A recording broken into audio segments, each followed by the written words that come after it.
नमस्कार। मैं GRS news के लिए गिरीश सिकरवार। आज दीपावली का पावन पर्व है। जीआरएस न्यूज़ की ओर से आप सभी लोगों को प्रकाश पर्व दीपावली की हार्दिक शुभकामनाएं। आप स्वस्थ रहें, नशा मुक्त रहें और दूसरों को भी अच्छा जीवन जीने में सहयोग करें, नशा मुक्त बनाने में सहयोग करें। सभी संपन्न हों, सभी कुशल से रहें और सभी लोगों का स्वास्थ्य अच्छा रहे। परिवार सहित वो हर्षोल्लास के साथ अपना त्यौहार मनाएं। इसी भावनाओं और कामनाओं के साथ आज मैं अपना ब्लॉग शुरू कर रहा हूँ। आज दीपोत्सव। प्रयास करें कि आपके किसी काम से किसी को कोई तकलीफ न हो और आप अपने चरित्र और अपने आचरण से ऐसा उदाहरण पेश करें जो आपकी छवि से चारों ओर प्रकाश हो।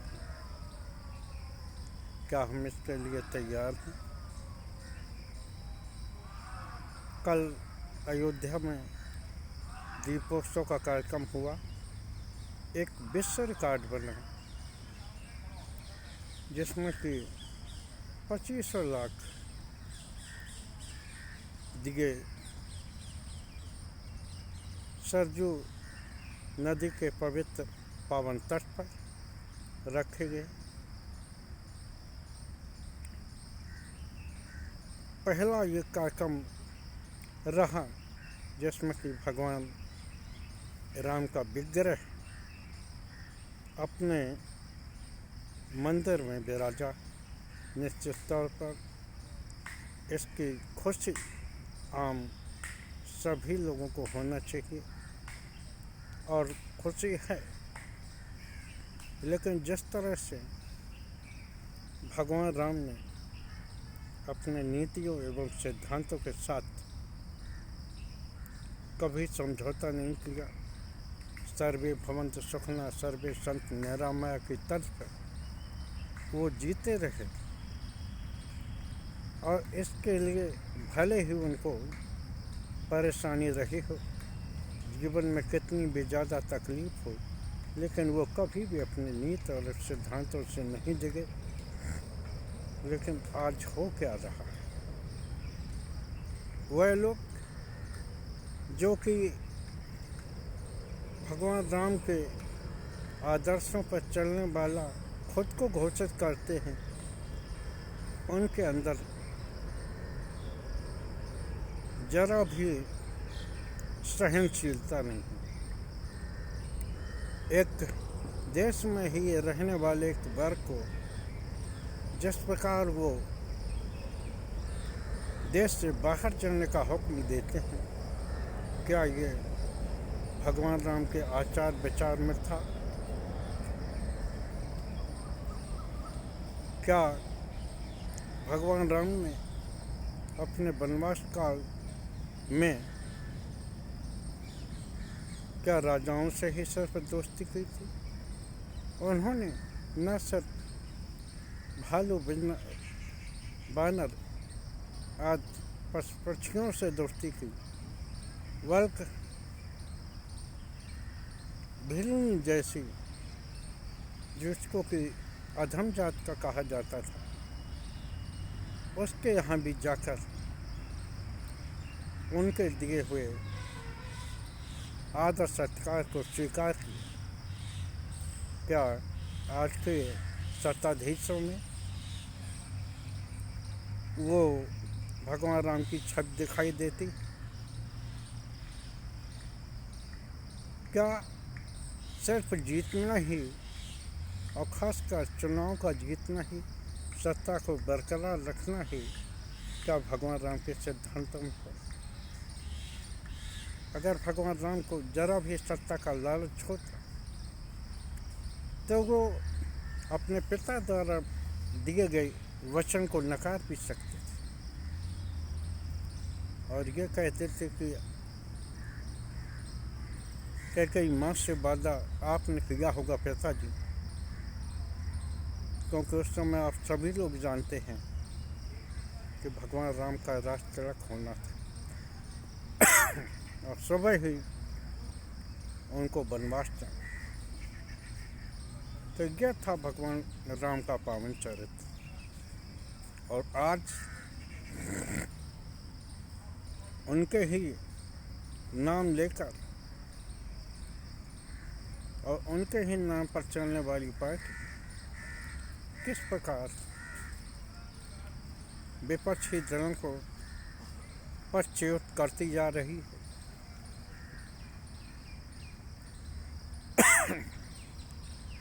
ये बात सही है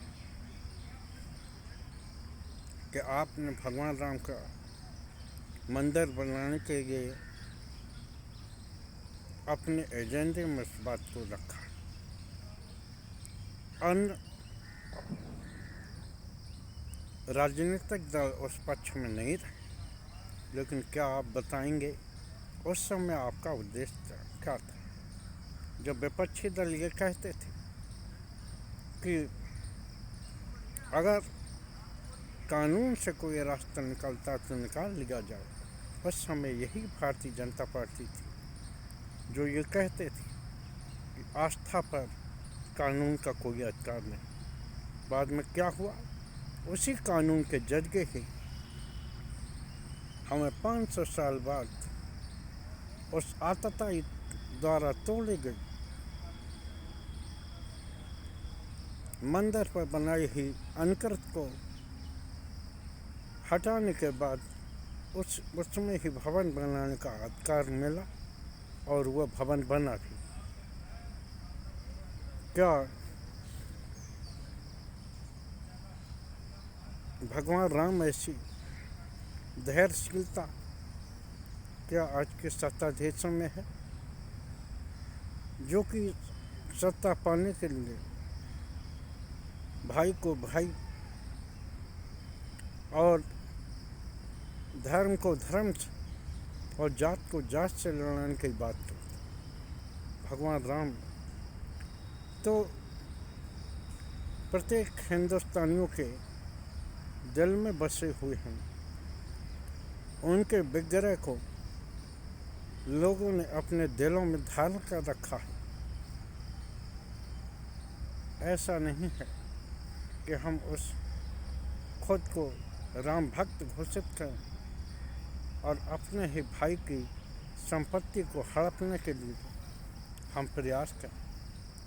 हमारे तो भगवान राम ऐसे थे जिन्होंने अपने भाई को राजपाट देकर और पिता के दिए हुए वचन को पूरा करने के लिए वनवास स्वीकार किया, तमाम तरह की परेशानी उठाई, लेकिन अपने नीति और सिद्धांतों से वो विचलित नहीं। आज के इस पावन पर्व पर हमें भी ये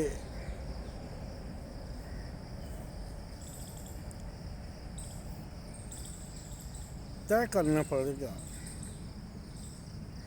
कि भगवान राम के बताए मार्ग पर अगर हम 100% न चल पाएँ तो कम से कम उनके एक आध सिद्धांत बंधुत्व और प्रेम को लेकर ही उनके बताए मार्ग पर चलें।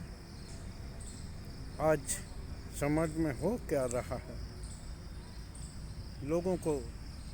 लोगों से किस प्रकार राजनीतिक कारणों के कारण हटाया जा रहा है और इस तरह की स्थिति बनाई जा रही है जिससे भाई भी भाई के पास बैठ न पाए। इतना दिमाग जो उन्होंने पैदा किया, निश्चित तौर पर इस बात की आलोचना हम सभी को करना चाहिए। और वो लोग जो लोग भगवान राम का भी अपनी राजनीति के लिए सौदा करते हैं, उनको तिरस्कृत करने, समाज से बेदखल करने और आपसी भाईचारे की ओर बढ़कर भगवान राम के विग्रह को एक मंदिर तक ही नहीं बल्कि असंख्य करोड़ों देशवासियों के दिल में प्रतिष्ठापित करने के लिए अभियान चलाते रहें।